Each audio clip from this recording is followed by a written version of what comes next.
ದೈವ ತನಗೆ ಯಾರು ಕೋಲ ಕೊಡ್ತಾರೆ ಅವರನ್ನು ಅಪ್ಕೊಳ್ಳುವಂಥದ್ದು, ಅಥವಾ ಅವ್ರ ಹತ್ರ ಹೋಗಿ ನಾವು ಕಾಲಿಗೆ ಒಂದು ಗಗ್ಗರ ಅಂತ ಕಟ್ಕೊಳ್ತಾರೆ ದೈವದ ನರ್ತನದವರು.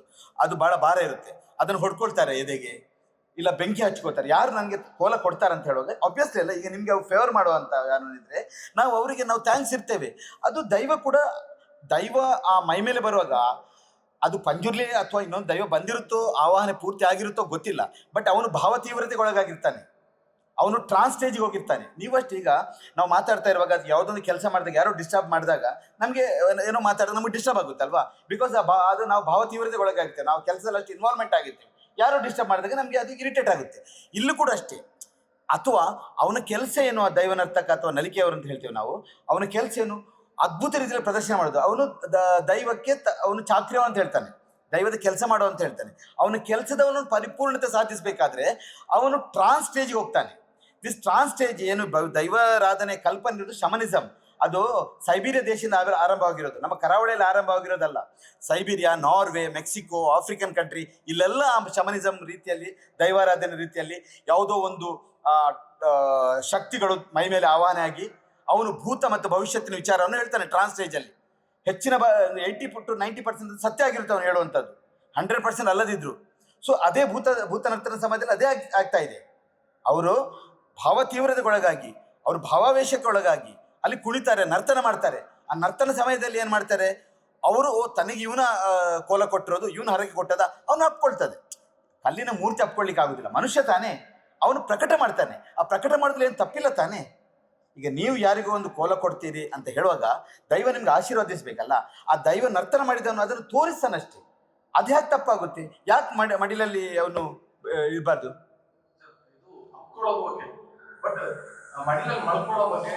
ಮಾಡ್ತಾರೆ. ಏನ್ ಗೊತ್ತ, ಖಂಡಿತ ನಾನು ನೋಡಿದ್ದೇನೆ. ಇಲ್ಲ ಸರ್, ನಾನೇ ನೋಡಿದ್ದೇನೆ ಸರ್. ನಾನು ಹೇಳಿದ ನಾಗರಾಜ್ ಶೆಟ್ಟರ್ ಮಿನಿಸ್ಟರ್ ಇದ್ರಲ್ಲ, ನಾನು ಅವ್ರ ಹೆಸರು ಹೇಳ್ಕೊಂಡಿದ್ದು ಮಿನಿಸ್ಟರ್ ಇದ್ದಾಗ ಅವರು ಒಂದ್ ಕಡೆ ಕೋಲ ಕೊಡ್ತಾರೆ ವಿಜಯ್ ಇಂಥ ಭಾಗದಲ್ಲಿ, ಆ ದೈವ ಒಂದು ಅವ್ರು ತಪ್ಕೊಳ್ಳುತ್ತೆ, ಅಲ್ಲೇ ಬಂದು ಹೀಗೆ ತಲೆ ಇಟ್ಟಿರುತ್ತೆ. ಏನು ತಪ್ಪಿಲ್ಲ, ನಾನೇ ಬಹಳಷ್ಟು ಜನ ನೋಡಿದ್ದೇನೆ.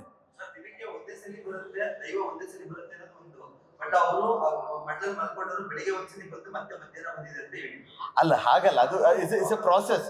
ನಾರ್ಮಲಿ ನಾವೇನು ಫಿಲ್ಮಲ್ಲಿ ಇಂಟರ್ವಲ್ ಕೊಡ್ತೇವಲ್ಲ, ಅಲ್ಲೂ ಕೂಡ ಅವ್ರಿಗೆ ಡಿಫ್ರೆಂಟ್ ಇಂಟರ್ವಲ್ಸ್ ಅಲ್ಲಿ ಇರುತ್ತೆ. ಈಗ ಅವನು ಒಮ್ಮೆ ವೇಷ ಹಾಕಿದಾಗ ಕೊಡ್ತಾನೆ, ವೇಷ ಹಾಕುವ ಮುಂಚೆ ಎಣ್ಣೆ ತೆಗೆದುಕೊಳ್ಳುವಂತ ಪ್ರಕ್ರಿಯೆಯಲ್ಲಿ ಕೂಡ ಮಾಡ್ತಾನೆ.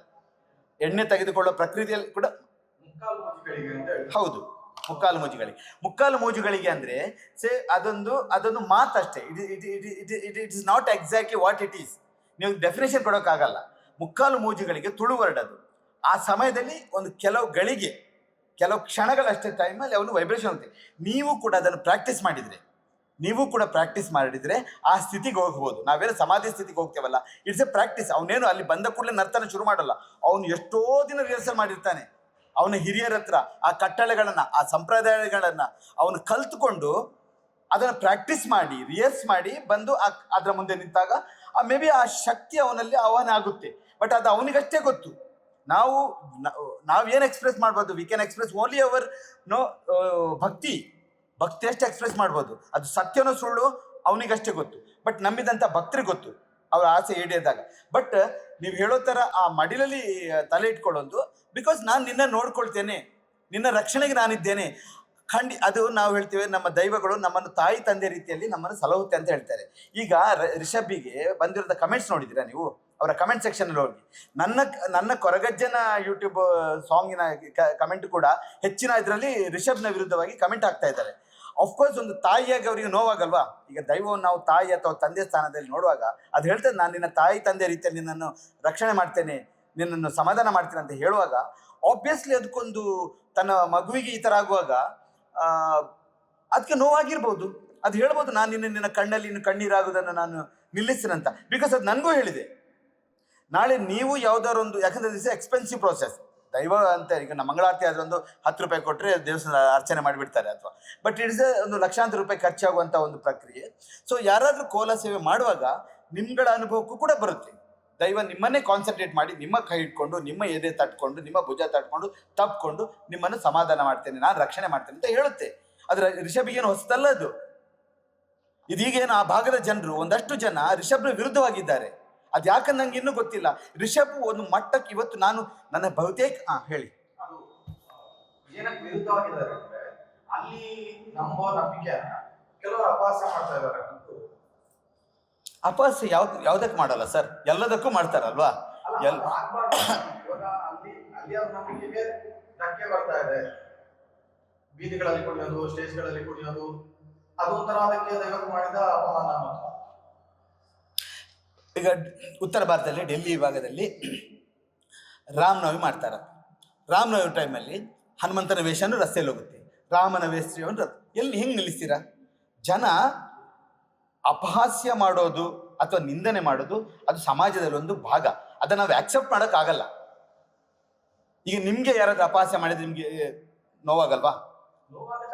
ಅದೇ ನಾವೆಲ್ಲ ದೈವಗಳನ್ನು ಆರಾಧನೆ ಮಾಡ್ತೇವೆ, ದೈವಗಳನ್ನು ಪೂಜನೀಯ ಭಾವದಲ್ಲಿ ಅದರ ಮೇಲೆ ನಂಬಿಕೆ ಇಟ್ಕೊಂಡು ಅದನ್ನು ಆರಾಧನೆ ಮಾಡ್ತೇನೆ. ಅಂತ ದೈವಗಳನ್ನು ಅಪಹಾಸ್ಯ ಮಾಡಿದಾಗ ನಮ್ಗೆಲ್ಲರಿಗೂ ಭಕ್ತರಿಗೆ ನೋವಾಗುತ್ತೆ.